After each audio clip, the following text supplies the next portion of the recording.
کہ اپنے آپ کو ماں باپ کی خدمت کا عادی بناؤ، اپنے آپ کو ماں باپ کی خدمت کرنے والا بناؤ۔ کیوں؟ یہ دنیا کا عمل ہے، مقافات عمل ہے، جیسا کرو گے ویسا بھگتنا پڑے گا۔ آج اگر اپنے ماں باپ کو گالی دو گے، پیچھے تمہاری اولاد بھی ہے، وہ بھی تمہیں گالی دے گی۔ آج اگر ماں باپ کے سامنے زبان چلاؤ گے، پیچھے تمہاری اولاد بھی ہے، پھر ویسا کا ویسا تمہیں ملے گا۔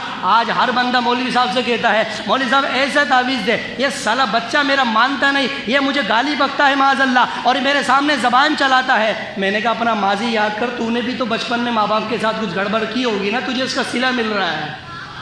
تو نے بھی کچھ کیا ہوگا ماں باپ کے ساتھ، جو آج تیری اولاد تیرے ساتھ یہ کر رہی ہے۔ اگر تو نے اپنے ماں باپ کے ہاتھ چومے ہوتے تو میں نے کہا یہ تجھے پھر گالیاں نہیں بکتی، یہ اولاد تیرے سامنے زبان نہیں چلاتی۔ اگر اولاد بیٹھی ہوتی، باپ آ جاتا، اگر تو نے اپنے والدین کی خدمت کی ہوتی نا، تو یہ بھی تجھے دیکھ کر کھڑے ہو جاتے، گالی کی جگہ تجھے دعائیں دیتی، تیرے ہاتھ چوم لیا کرتی ہے، تیرے ہاتھ چوم کر تیرا استقبال کرتی۔ اور یہ میں منبر رسول سے بیٹھ کر یہ بات بھی آپ کو کہہ دوں کہ جو اولاد رسول اللہ کا دین پڑھتی ہے نا، وہ ماں باپ کی بڑی فرما بردار ہوتی ہے۔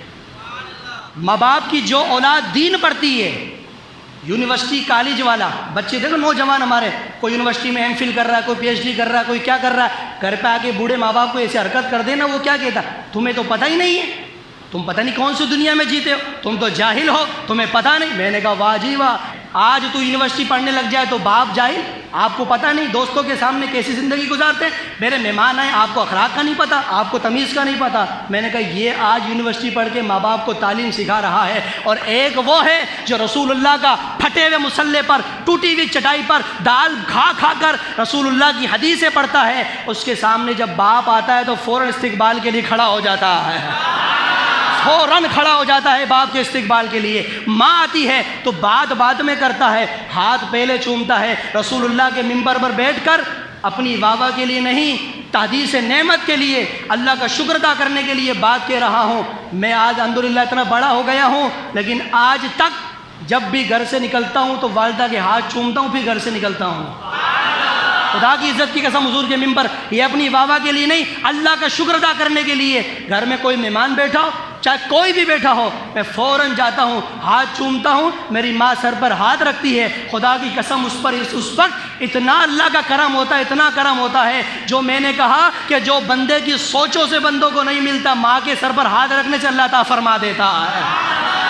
تو خدمت کیا کرو، والدین کی خدمت، یہ اللہ رب العالمین کی رضا کا سبب ہے۔ میرے دوستو بزرگوں، اللہ ہمیں تمام حدیثوں پر عمل کرنے کی توفیق عطا فرمائے۔ یہ شعر جو لکھ کر لایا تھا ماں کی شان میں، یہ پڑھ کے اپنی گفتگو کو ختم کر رہا ہوں، توجہ سے سماعت کیجئے۔ جو بچے کو اپنے پیٹ میں رکھے اسے ماں کہتے ہیں، جو بچے کو اپنے پیٹ میں رکھے اسے ماں کہتے ہیں۔ جو بچے کو سال بھر 2 سال تک اپنا خون دودھ کی صورت میں پلائے اسے ماں کہتے ہیں۔ جو بچے کے بول و براز کو صاف کرے اسے ماں کہتے ہیں۔ جو بچے کے بستر کو صاف کرے اسے ماں کہتے ہیں۔ جو بچے کے بول و براز صاف کرنے میں جس کو گھن نہ آئے اسے ماں کہتے ہیں۔ جو بالکل کراہت محسوس نہ کرے اسے ماں کہتے ہیں۔ جو راتوں کو اٹھ کر بچوں کو دودھ پلائے اسے ماں کہتے ہیں۔ خود گیلے بستر پر لیٹ کر بچوں کو سوکھے میں سلائے اسے ماں کہتے ہیں۔ جو بالغ ہونے تک بچے کی پرورش کرے اسے ماں کہتے ہیں۔ خود بھوکی رہ کر اولاد کو کھلائے اسے ماں کہتے ہیں۔ جو ہر وقت بچوں کی خدمت کرے اسے ماں کہتے ہیں۔ جو بچوں پر سب سے زیادہ مہربان ہو اسے ماں کہتے ہیں۔ جو بچوں کی تکلیف اپنے اوپر لیتی ہے اسے ماں کہتے ہیں۔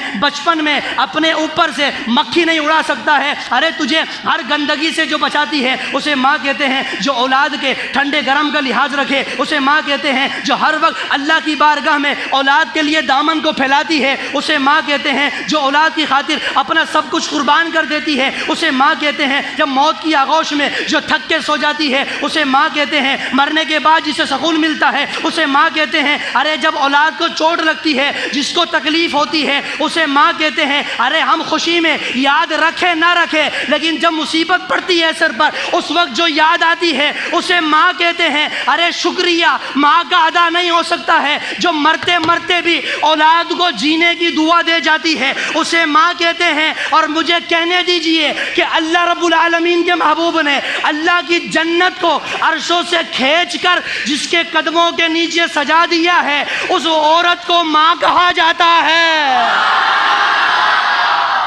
میرے مصطفیٰ نے جنت عرشوں سے کھینچ کر جس کے قدموں کے نیچے سجائی ہے، اس عورت کا نام ہے ماں۔ اللہ ہم سب کو عمل کی توفیق عطا فرمائے۔ اور میرے نبی کی بارگاہ میں صحابی کہتے ہیں یا رسول اللہ ما حق الوالدین علی ولدہما، یا رسول اللہ اولاد پر ماں باپ کا حق کیا ہے؟ قال ہما جنتک او نارک، میرے نبی نے فرمایا وہ تیری جنت بھی ہے دوزخ بھی ہے۔ کیا مقصد؟ فرمایا اگر خدمت نہیں کرے گا تو یہی تیری گستاخی جہنم کا سبب بنے گی، اگر ماں باپ کی خدمت کرے گا یہی خدمت تمہیں جنت میں لے جانے کا سبب بن جائے گی۔ اللہ ہم سب کو تمام قرآن کی آیات، تمام حدیثوں پر عمل کر کے اپنے ماں باپ کی خدمت کر کے اللہ ہمیں جنت اور اپنی رضا حاصل کرنے کی توفیق عطا فرمائے۔ وما علینا الا البلاغ۔